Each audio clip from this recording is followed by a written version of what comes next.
The room was already tense before the lawyer even started reading the will. No one was pretending otherwise.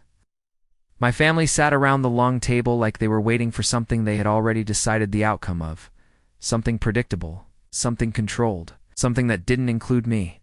I stayed quiet, seated at the far end of the table, not because I was told to, because I understood exactly where they thought I belonged. At the edge, out of the way, out of the picture.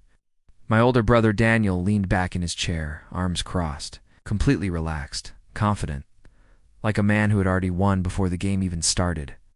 "You didn't have to come," he said casually, glancing at me for just a second. I didn't respond, because that wasn't true. I had to be here. It's not for them, for closure. My mother adjusted her posture, her voice softer, but no less sharp. "This is a formal process," she said. "Let's keep things respectful, respectful." The word felt almost ironic in that room, because nothing about the last few years had been respectful. Not the silence, not the distance, and definitely not the way they had erased me. The lawyer cleared his throat lightly. "Professional, neutral, uninvolved, the estate of Mr. Richard Hale," began, "will now be distributed according to the documented instructions provided prior to his passing." My father's name. Hearing it out loud felt strange, heavy. Final. The room went still, completely still, because this wasn't just about money. It was about value, about who mattered, about who didn't. "The primary residence," the lawyer continued, "is to be transferred to Daniel Hale." Of course, no reaction from Daniel, just a small nod, like it was expected, because it was. "The investment portfolio," the lawyer added, "will be divided between Daniel Hale and Mrs. Eleanor Hale." My mother closed her eyes briefly, relieved, satisfied, like something had just been confirmed. I didn't move, didn't react, because I already knew, or at least, I thought I did. The lawyer continued. "Additional assets, including business holdings and liquid accounts, will be distributed accordingly as outlined in Section 3. Section 3, more numbers, more names. None of them mine, not once, not even mentioned. The silence that followed wasn't awkward. It was intentional, because everyone in that room was aware of it. But no one said anything. Not my brother, not my mother, not even the lawyer. Until finally, Daniel spoke. "Well," he said, exhaling slightly, "I think that clears things up." Clears things up, like there had ever been any confusion. My mother glanced at me briefly. Not with guilt, not with regret, just acknowledgement, cold, detached.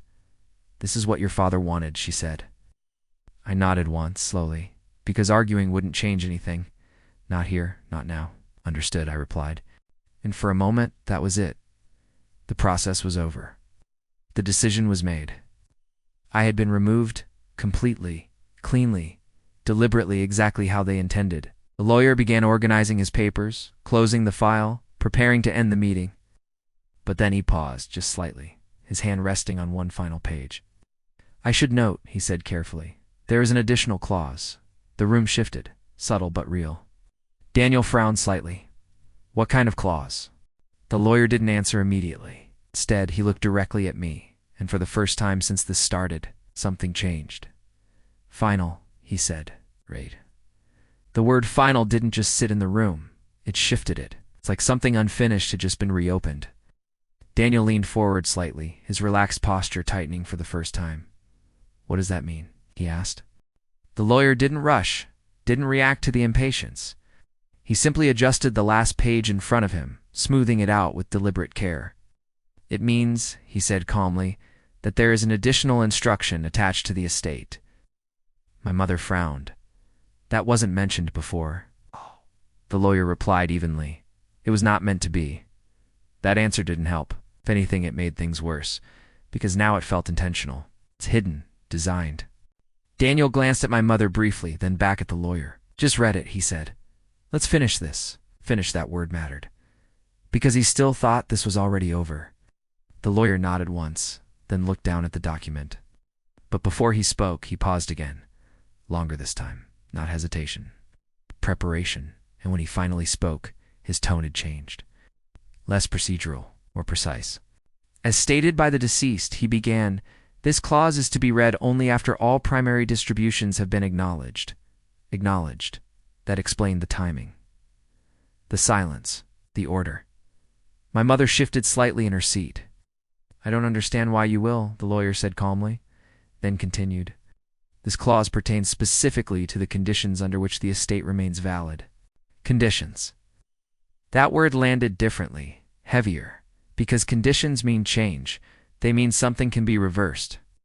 Daniel noticed it too. His expression tightened. "What conditions?" he asked, sharper this time. The lawyer didn't look up. "Please allow me to finish." The room went quiet again, but this time it wasn't comfortable. It was tense, focused, waiting. As outlined, the lawyer continued. "All distributed assets are contingent upon compliance with the final directive stated herein." My heart slowed slightly. Not faster, slower, because something about this felt familiar, like a pattern I hadn't seen yet, but was about to. Daniel let out a short breath. "Okay, this is getting unnecessarily complicated." My mother nodded slightly. "Let's just read the directive." The lawyer turned the page fully, and finally looked up. Not at Daniel, not at my mother, at me again. That same look. Measured, intentional, and now it meant something. "This directive," he said, "was included with specific instructions regarding its interpretation and enforcement." Enforcement. That word hit harder than anything else so far. Because now, this wasn't just paperwork. This was power. "What exactly are you saying?" Daniel asked. The edge in his voice was back, but now there was something underneath it. The lawyer didn't respond to unease. The lawyer didn't respond immediately. Instead, he placed both hands lightly on the table, grounded, certain. Then said, "Failure to comply with the final clause will result in the immediate revocation of all previously distributed assets." Silence. Total. Absolute. Because that sentence didn't just add to the will. It changed it. Completely. My mother blinked. "What?" Daniel shook his head. "That's not how this works." The lawyer didn't react. "It is," he said simply. Daniel leaned forward. "No, it isn't. You can't just— The terms are legally binding," the lawyer interrupted calmly. "Signed, witnessed, enforceable." Every word closed the door further, till there was no room left. My mother's voice dropped slightly. "What do we have to do?" The lawyer looked down at the document one last time, then back up, and for a moment, he said nothing. Because whatever came next was going to change everything. No one spoke. Not immediately. Because whatever was written on that page had already taken control of the room. Daniel leaned back slightly, but this time it wasn't confidence. It was calculation. It's like he was trying to get ahead of something he didn't fully understand yet. "Just say it," he said. "What's the condition?" The lawyer didn't rush, didn't react. He simply glanced down once more, then closed the file halfway. Not fully, just enough to show this part mattered. As stated, he began, "The estate is to remain intact only under one condition." One condition, simple, clean, but heavy. Because simplicity makes things harder to escape. My mother leaned forward now. "What condition?" she asked, her voice quieter than before. The lawyer looked up, and this time, he didn't look at me first. He looked at both of them, together, like the clause wasn't meant for one person, but for all of them. "Condition," he said, "is that all beneficiaries must remain in full and verifiable contact with." He paused. Not long, but enough. Enough to make the moment stretch. "To whom?" Daniel pressed. The lawyer finished the sentence. "It, defendant." Silence. Immediate, complete. Because that word defendant didn't just describe someone. It pointed directly at me. Daniel frowned, confused. "No," he said quickly. "That doesn't make any sense." My mother shook her head slightly. "What does that even mean?" The lawyer's voice stayed calm. "Continued access to the estate requires ongoing documented engagement with him. Him, no ambiguity, no room for interpretation." Daniel let out a short laugh, disbelieving. "This is ridiculous," he said. "You're saying we lose everything if we don't?" "What?" "Talk to him." The lawyer didn't smile, didn't react. "Yes," he said simply. That one word landed harder than anything else. Because it wasn't exaggerated. It wasn't dramatic. It was final. Mother's expression changed, completely from confidence to something else, something closer to concern. It can't be right, she said. Why would he include something like that? The lawyer finally answered directly. Because he said it was the only condition he believed would reveal intent. Intent. That word mattered, because it wasn't about money anymore, it was about truth. Daniel's patience snapped. This is manipulation, he said. He's trying to control us even after, or the lawyer interrupted calmly, he was trying to understand you. That stopped him, completely, because suddenly, this wasn't about legal strategy. It was personal, very personal. My mother looked at me now, really looked at me. For the first time since the reading started.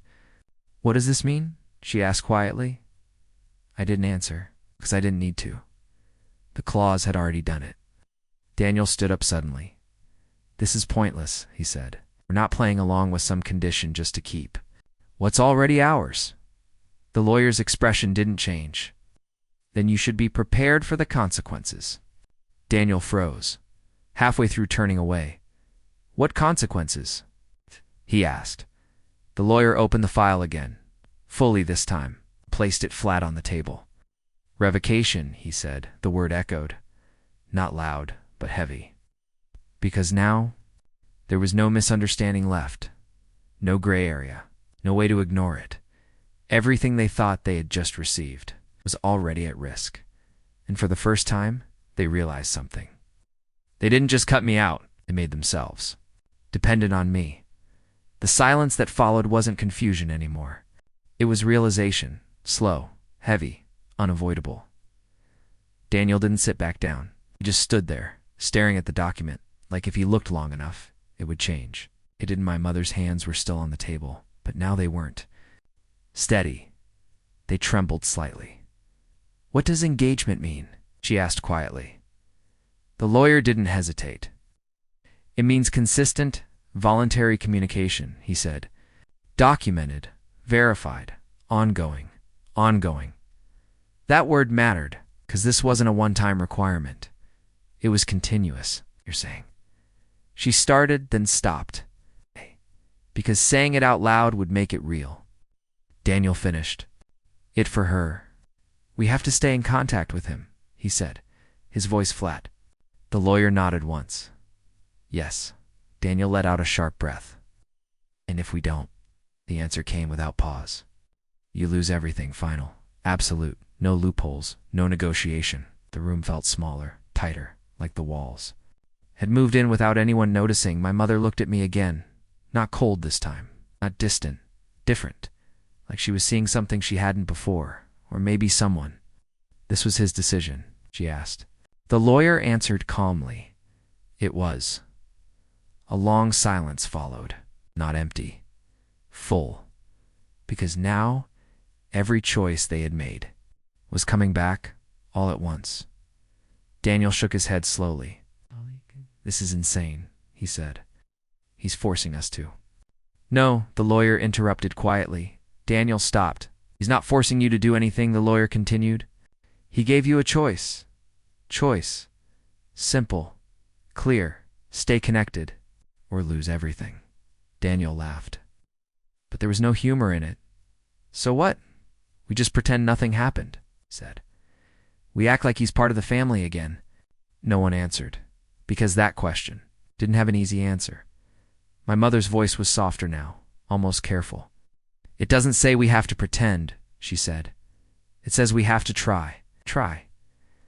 That word felt fragile, unfamiliar, like something they hadn't used in a long time. Daniel looked at her. You're serious? He asked. She didn't respond immediately. Instead, she looked at me.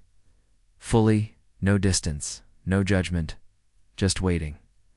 And that was new, very new, because for the first time, they weren't deciding anything, they were waiting for me. Daniel noticed it too. His expression shifted again, from anger to something else, reluctance. You're not actually considering this, he said. My mother didn't look at him. She kept her eyes on me. What do you want? She asked quietly. The question landed differently than everything else, because it wasn't a demand. It wasn't control. It was permission. And for a moment, I said nothing. Because this wasn't about the will anymore. Not really. It was about everything before it. Everything they said. Everything they didn't. Everything they chose. I stood slowly, not rushed, not dramatic, just certain. You already made your decision, I said calmly. My voice didn't rise, didn't need to, because every word landed. You cut me. Out, I continued. Before any of this. My mother's expression faltered. Daniel looked away. And now I added, you want access back? Silence. Because it was true, simple, unavoidable. I glanced at the document on the table, then back at them. This clause didn't give me power, I said. It gave you a test. I paused, just long enough, to see what you actually valued. My mother's voice broke slightly. We can fix this. I looked at her, calm, clear. No, I said. And somehow, that was heavier than anything else. Because it wasn't anger, it was final. You had your chance, I added quietly. The lawyer closed the file, not loudly, just enough to mark the end. Because now, there was nothing left to decide, only consequences. And for the first time, he understood exactly what they had lost.